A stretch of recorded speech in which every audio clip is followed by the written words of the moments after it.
Thought for the week, I want to think about grace and good works. Enjoy.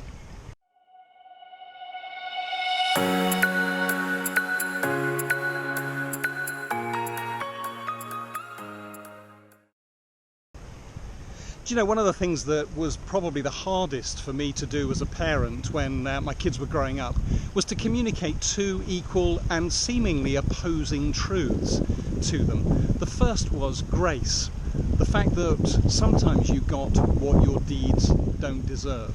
And that with God, that's true all the time. In Christ, we receive everything that we don't deserve.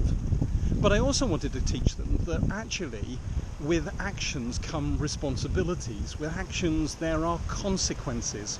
And you know, trying to teach them both things at the same time seemed utterly impossible. I would either overbalance one way or overbalance the other way and become too soft. And that was really unhelpful. As I've thought about that, I've recognised the fact that that's something that we have a tendency to do in the context of the church. We either overbalance towards grace, which is no bad thing. A friend of mine, Rob Parsons, used to say, if ever there was a competition between grace and truth, he was always going to come down on the side of grace because he wouldn't want to meet God on the basis of unmediated truth. And there's a truth in that, isn't there? There's a profound truth in that.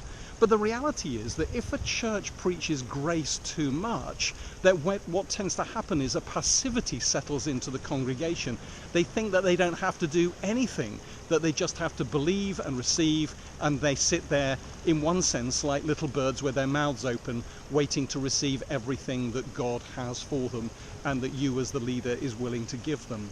Now, there has to be a balance, doesn't there, between responsibility, between commitment, between actions, between discipleship and grace. It's not that good works save you, but good works are a sign that you have been saved, that you've received grace. You see, the response to love is to love in return and want to do anything you can for the person that has loved you unconditionally. So that's my thought for the week. Are you balancing grace and good works? Are you communicating to your congregation that they need both? They need to be a people of grace, grace received and grace shown to others. But they also need to be a people who are prepared to commit themselves, to obey, to be involved, to engage, to do good works that God has foreordained for them to do. Hope you found that helpful. If you have, then please press that like button and give us the thumbs up. Maybe you'd like to follow us. We produce videos like this every week. And if you think somebody else would find it helpful, then why not share it with them? Thanks for watching.